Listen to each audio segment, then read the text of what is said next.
So before I get into the bulk of this video, I just want to give a shout out to some fellow INFJs who have inspired me and who have allowed me to discover loads about myself and now use this as a means to serve others. And that's why I want to thank Tom Davison, Eric Thor, and Frank James, whose channel has recently hugely grown, actually, exponentially almost, and he's also got a fantastic podcast that's come out. So thank you, Frank James, thanks Eric Thor, and thank you, Tom Davison, who unfortunately no longer uploads, but I really appreciate the content, the inspiration, and the insight that you've given me into my life to understand myself. So, moving on, I recently got my result of the Myers-Briggs type test as INFJ, like the guys I just mentioned. But you're probably wondering, what does INFJ mean? It's not even in alphabetical order, so what's the significance? Well, it basically means that my type is an introverted, intuitive, feeling and judging type, as the letters suggest. And so this means that of the 4 functions that I have, introverted intuition is my primary, extroverted feeling is my secondary, introverted thinking is my tertiary, and extroverted sensing is my inferior. And so you're probably wondering, like, what does this all do? How does inferior and tertiary and secondary and primary work? Like, how do they interact to help you or to sometimes cause confusions and problems in your thinking and your life? Well, to begin, introverted intuition for me is firstly something that's obviously in an introverted function. So I can go and use tools that will allow me to be alone, devices. So working alone for me is a strength. Meditation, yoga, but particularly going for walks, because fresh air is so important. And that allows me to reflect on life and draw massive insights, huge insights into my work and what I'm doing and where I could be going. And for that reason, it allows me to make connections to the bigger picture. How can I implement X or Y into my work? How can I implement A and B into finance and these different areas to get a certain outcome?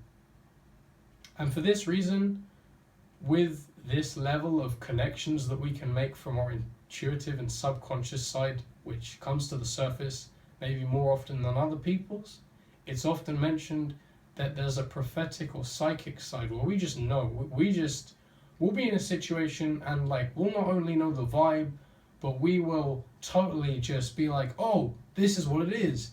And everyone's like, what? I was going to say that. Or in other situations, how did you know? How did you know there was danger? How did you know everything was going to be okay? Like, what? And I think that can be particularly surprising for the other types out there, perhaps the more like sensing types, like the ESFJ, who obviously isn't intuitive and doesn't have that side of it. So for that reason, we can probably surprise people, which is always interesting, as much as it almost seems like to us it just happens and we can't even explain it, so we can't even explain that surprise. And so I'm really sorry to the extroverted sensors out there who we can't basically explain ourselves fully to, because introverted intuition just happens and our thoughts just happen to us and we're like, what?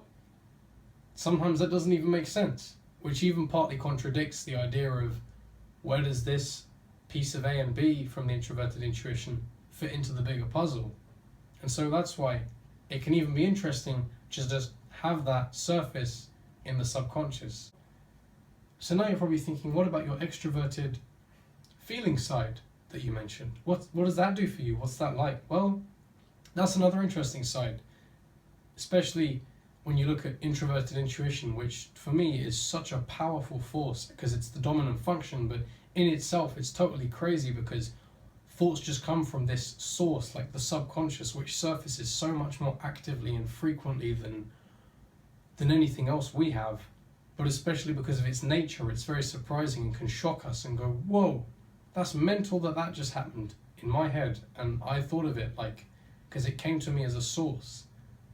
And so going back to the extroverted feeling, one thing particularly I found is the idea of the peacemaker, where we take in, we process with the introverted intuition what's going on, we draw connections, and then because of extroverted feeling, we share it, you know, we bring it out, we share it to people. We don't bottle up our emotions. And I mean, if we do, like, within like a week or four, or like if you've done it for months, I mean, I've done it even for a few days, I burn out and I'm like, oh my god, what's happening to me, what's happening with my life, like shit.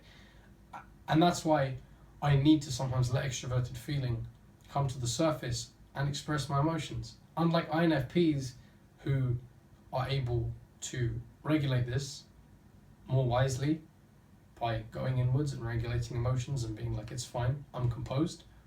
As an INFJ, we gotta cry for help. We gotta cry to people and say, I need help. How can I help myself? And interestingly, we're also the ones who are always advising people on how they can help themselves, and we don't even take our own advice. So that's a funny thing. Another thing upon deeper research of the INFJ personality type, blending it with my life experience, is the way in which, like, because we lead by intuition, a lot of the time, for me, when I go for a walk, as I mentioned, I feel this sense of like, wow, I've got so much insight from this walk, and that's my space, like a sacred space where I can gain info. And when my introverted thinking kicks in, if I'm too isolated, and that's when the overthinking happens, because I think, oh my god, what will happen if this, as opposed to leading from intuition, because I get caught up in something. I realize, man, I've got to shift, and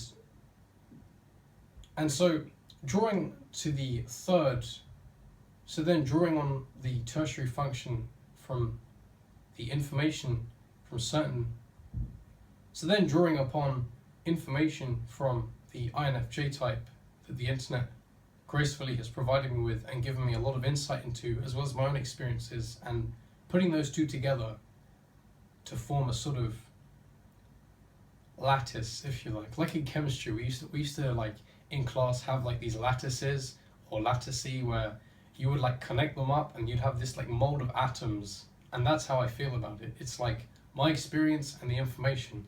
So what I was going to say was that the introverted intuition and the introverted thinking can sometimes clash, because introverted intuition is barely logical. When I go for walks and I get these insights, it's more kind of just happens. It comes to me and I'm like, oh, I need to just be in a space to receive this information, as opposed to logically constantly think on that level, logic, when it's just intuition. And so when logic happens, because I'm not always used to it, because I lead by intuition, I'm like, whoa, what's logic trying to tell me? Is logic trying to screw my brain? Because intuition always comes to me, and then when there's something that's not coming to me, I use logic and I overthink, and it's like, where's life going? Especially when there's no end to stuff. That freaks me the hell out. Jesus. You know? That's bad. And so now you're wondering, well, what about your inferior function? How does that work with everything? Well, yeah, it kind of sucks occasionally, because I get so overwhelmed by situations. Like going to a gig or a concert, I always want to get home early, because I've learned from past concerts,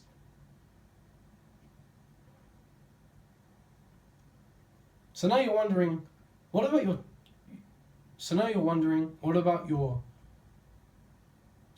my inferior function? Well, in terms of my inferior function, yeah, it's extroverted sensing, which means in the real world and sensing stuff literally as it is and in an extroverted manner.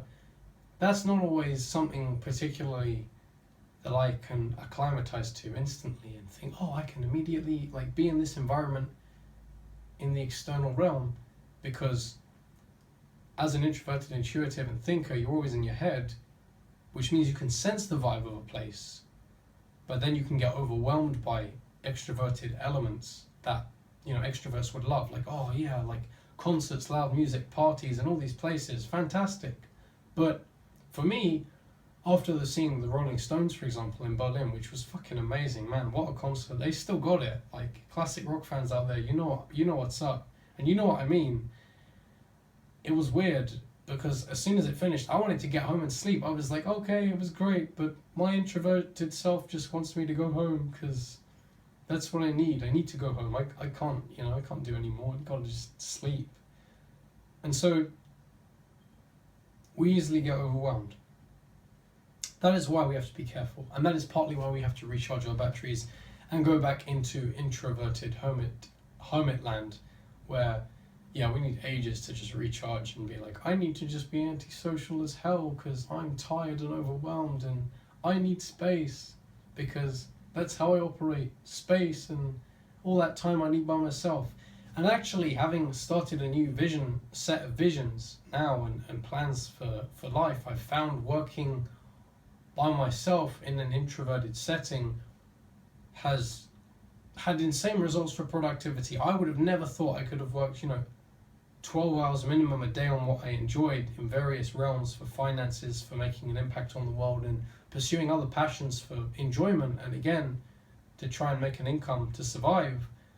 I've been able to work tremendously on my own, just alone, and from the introverted intuition, getting those insights. And that doesn't mean I don't like humans and that I think I can do it all myself, but it just means that primarily if I allow the introverted intuition to rule and to go with that at all times and give myself a space every day to recharge, then I should be doing good and I should be on the right path, and that's exactly how it feels.